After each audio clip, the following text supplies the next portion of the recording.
Okay, so we're going to do 19 pop scouts with no eco bonus, hopefully.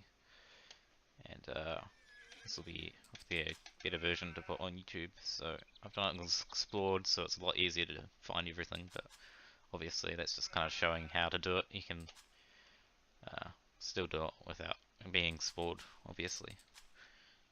Okay, let's go queue some houses. This actually feels really slow now after we've been doing so many builds on fast speed. And I'll repeat all the things I said last time I was going over this, which was that I don't really think it's a very good 1v1 build order, since your opponent's obviously gonna react and have like walls and everything, and then you can't really do any damage, and you kind of hurt your economy for nothing. But I think for pocket, it's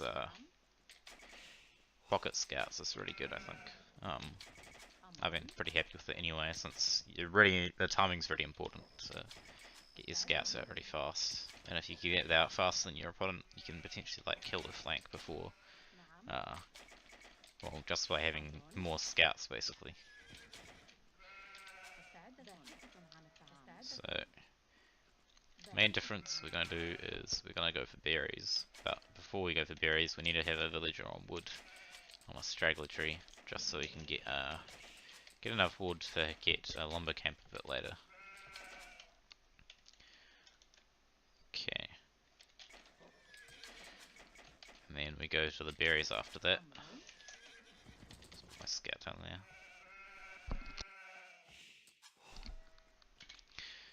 I'm not sure which I should actually do. I'm only gonna put 4 on berries, so that should be fine like that, I guess. If I put 6 on berries, I hate having it like that, but for this build, we're not going to. So we go 2 to berries first, and then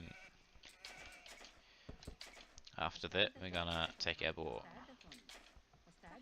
So it's kind of the same as like having 3 vills on wood, sort of, since so we've got 2 vills on berries.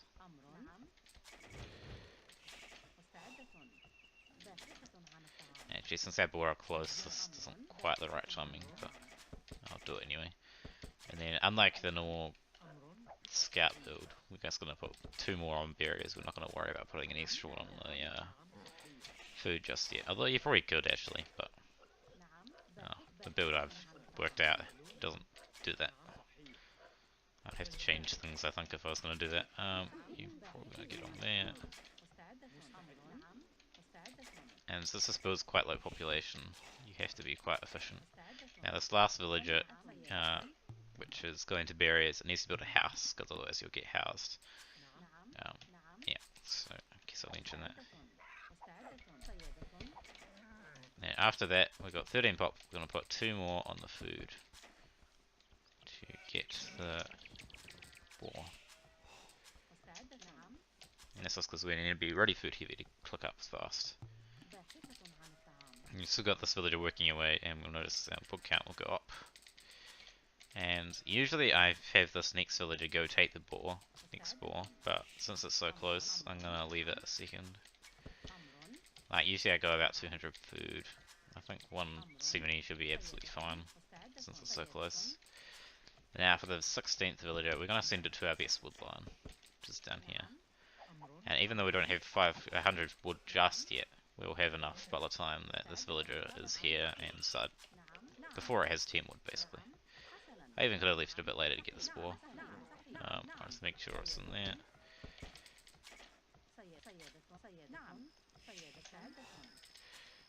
Okay, take that. And build a lumber camp with that villager. Then we keep queuing vills to wood basically until we've got 19 population. So 4 on berries, 1 villager chopping a tree here. We could even switch this guy over to wood soon. And we'll click up, well we're going to do loom and then click up after this. You really want to save loom to late for this build, since otherwise you'll have real trouble clicking up. And you also need to make sure your walls are in time. Like, if you mess up with this build, you kind of have to, you can just do 20 population instead.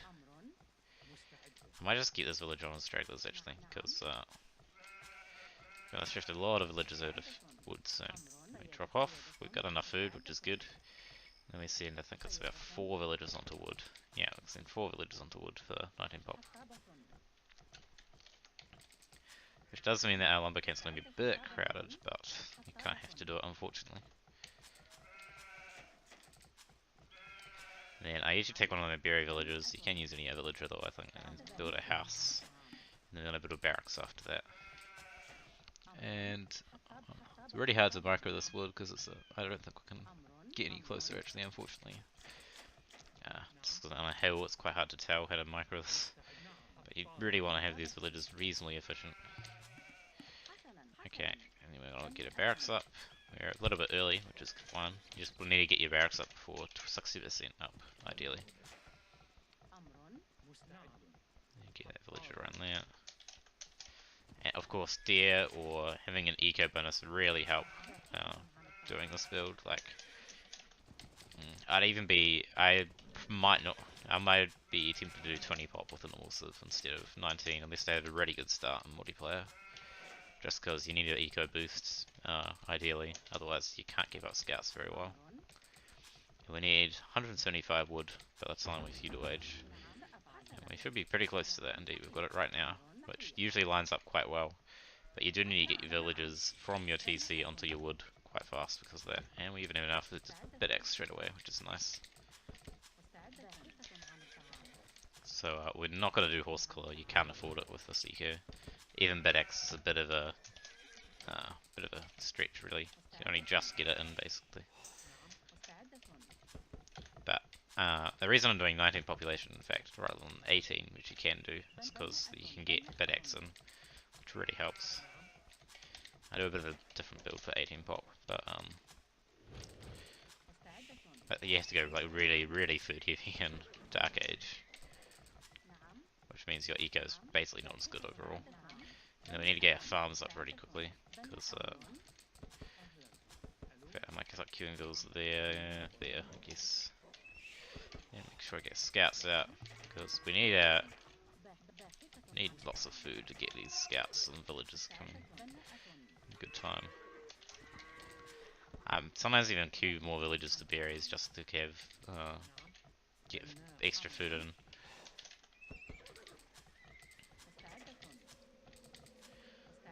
Which we can build a house, but you can see we do have reasonably good scout production at the moment.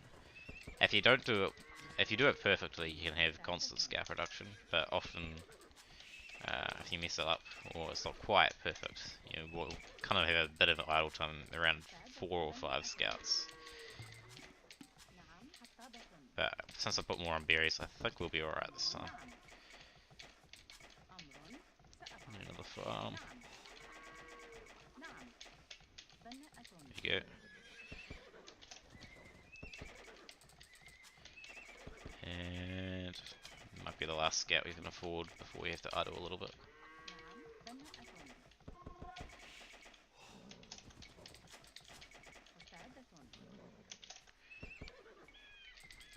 So we're gonna have 6 scouts out.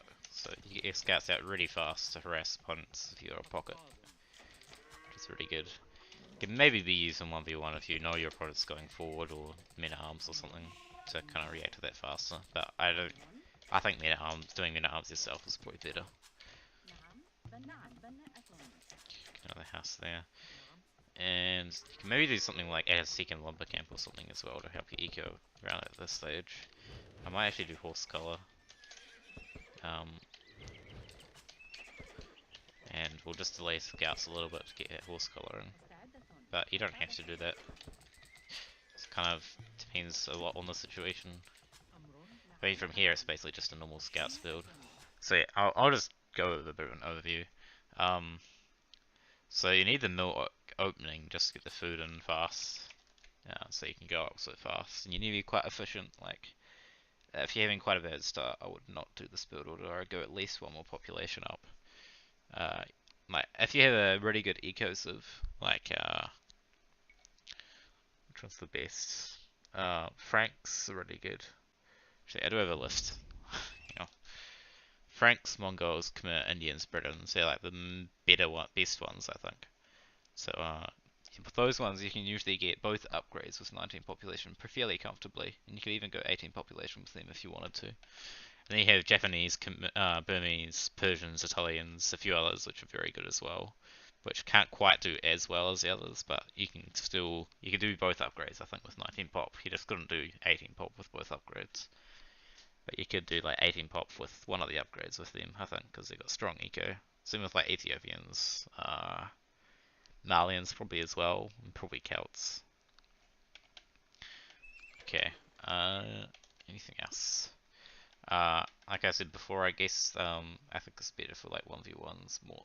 Sorry, team game more than 1v1s. So yeah. Okay.